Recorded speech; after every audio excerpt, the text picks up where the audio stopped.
মানে নরম গরম থলথলে মাটনের পিসটা না দেখলে ভাই পিছনে এটা কি কেমন একটা চেনা চেনা লাগছে না? তোমায় ছাড়া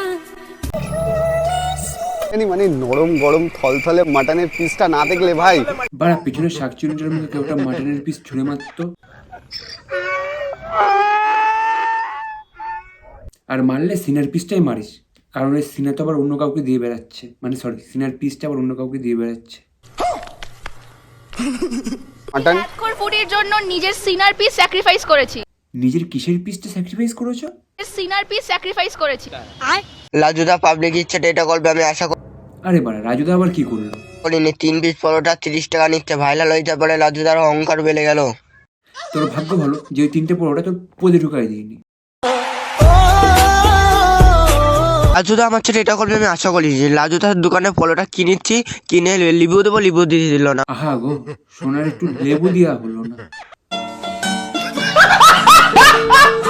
তোমরা কেমন আছো? চলে এসেছি একটা ইন্টারেস্টিং রোজ ভিডিও নিয়ে। তা চলো ভিডিও শুরু করা যাক। তা পশ্চিমবঙ্গে এখন কি চলছে? পশ্চিমবঙ্গে এখন রাজুদার পকেট পরোটা চলছে। তা তোমাদের মনে হতেই পারে কেন রাজুদার পরোটার নাম পকেট পরোটা হলো।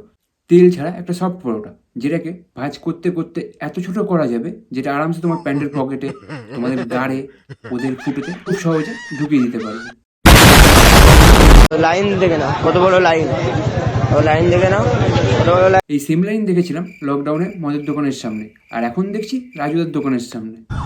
এটা হাস্যকর এই দেশের জনগণের জন্য। এই ভিডিওটাতে রাজুদাকে কোনো রোস্ট করা হচ্ছে না, রোস্ট করা হচ্ছে সেই সব ফুড ব্লগারদের যারা মানুষটাকে ঠিক করে ব্যবসা করতে দিচ্ছে না। একটা মানুষকে কতটা জ্বালাতন করলে সেই মানুষটা বাধ্য হয় তার বিক্রি বন্ধ করতে। আচ্ছা বলো দাদা, তুমি বলো কি জানতে চাইছো বলো, কিভাবে তৈরি করি, কটা থেকে আসি, বলো আমি বেচা কিনা করবো দাদা, হাত জোর করছি। দোকানটা বন্ধ করে এলাম দাদা, যতক্ষণ আমার প্রবলেম হবে আমি বেচতে পারবো না। প্লিজ দাদা, আমি তোমার দুটো পা ধরছি দাদা, আমাকে একটু বেচা কিনাটা। এই সমস্ত ফুড ব্লগারদের মুখে 2000 তরকারি ছুঁড়ে মারা উচিত। এই দাঁড়াও ভাড়া মুখে একদম গুজে দে, পরোটা পরে বিক্রি করবে, আগে তোদের আলবাল ছেলের প্রশ্নের উত্তর দিতে হবে না। আর এই সমস্ত ব্লগারদের প্রশ্ন তার তো কোনো জবাবই নেই। যেমন বলবে দাদা তোমারটা কত বড়, পরে বলবে মানে দাদা পরোটা কত বড়। এই সমস্ত ব্লগারদের হাতি দিয়ে পোজ বানানো দরকার।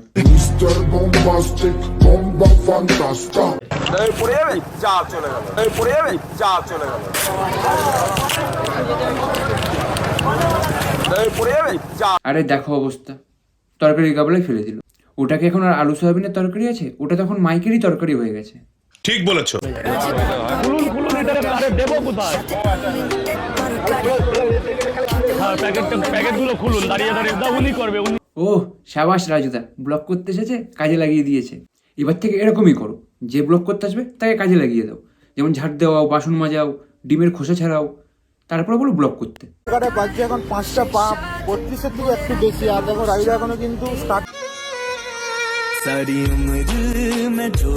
ভোর 5টা দিয়ে রাজুদার দোকানের সামনে গিয়ে লাইন দিচ্ছে। এখান থেকে বোঝা যায় যে পশ্চিমবঙ্গের মানুষদের খেয়ে বসে কোনো কাজ নেই। তা বলছি কি, কোনোদিনও নিজের বাড়ির কোনো কাজের জন্য কি অত ভরে উঠেছিস তোরা? শাবাশ বেটা, বহুত বড়িয়া। ভিডিও আমার অনুমতি নিয়েছো? কি অনুমতি দিলে তোমার অনুমতি নিতে কি মানে তুমি কি মেয়ে ছেলে, তোমার অনুমতি নিতে? হ্যাঁ ভাই, এই কথা একদম ঠিক বলেছিস। ছেলেরা কি মানুষ নাকি? তা বলছি কি ভাই, তুই সকালে হাঁকতে গেছিস আর ঠিক তখনই কেউ একটা ভিডিও করা শুরু করলো। তা তোর কেমন লাগবে বলতো? ভালো লাগবে? আর ব্লগাররা এত বিরক্ত করেছে যে সেই মানুষটা না পেরে তার গাবলায় একটা পোস্টার মারতে বাধ্য হয়েছে যে এখানে ফুড ব্লগিং করা বন্ধ। তা তোদের কি একটু লজ্জা লাগে না যে একটা মানুষকে কতটা জ্বালালে একটা মানুষ বাধ্য হয় যে এরকম একটা কাজ করার জন্য? কিন্তু আমার জায়গাটা চেঞ্জ করতে বাধ্য হয়েছে। সে আর না পেরে জায়গা চেঞ্জ করতে বাধ্য হয়েছে। তা তোদের একটু লজ্জা লাগে না? ও লজ্জা লাগবেও বা কী করে, যাদের কন্টেন্টই এরকম হয়, কাঠটা কত বড়, কাঠটা ঝরে ঝরে পড়ছে, কাঠটা লাফাচ্ছে, তোদের তো কন্টেন্টই এগুলো হয়। এই সমস্ত ব্লগারদের ট্যালেন্ট বলতে তো শুধু একটা জিনিসই আছে, সেটা হলো ব্যবসায়ীদের ছোটো ভাই চুষেই তো চালাচ্ছিস, চালা। আর ভিডিওটা কেমন লাগলো অবশ্যই কমেন্ট করে বলে দিও। আর যদি ইউটিউব চ্যানেল থেকে দেখো চ্যানেলটা সাবস্ক্রাইব করে দিও, আর ফেসবুক পেজ থেকে দেখলে পেজটাকে ফলো করে দিও। আর অবশ্যই চ্যানেলটাকে সাবস্ক্রাইব করবে, সেটা রাজুদার পরোটা ছুড়ে হোক বা তোমার হাত দিয়ে হোক, চ্যানেলটার জন্য সাবস্ক্রাইব হয়ে যায়। আর দেখা হচ্ছে নেক্সট কোনো ভিডিওতে।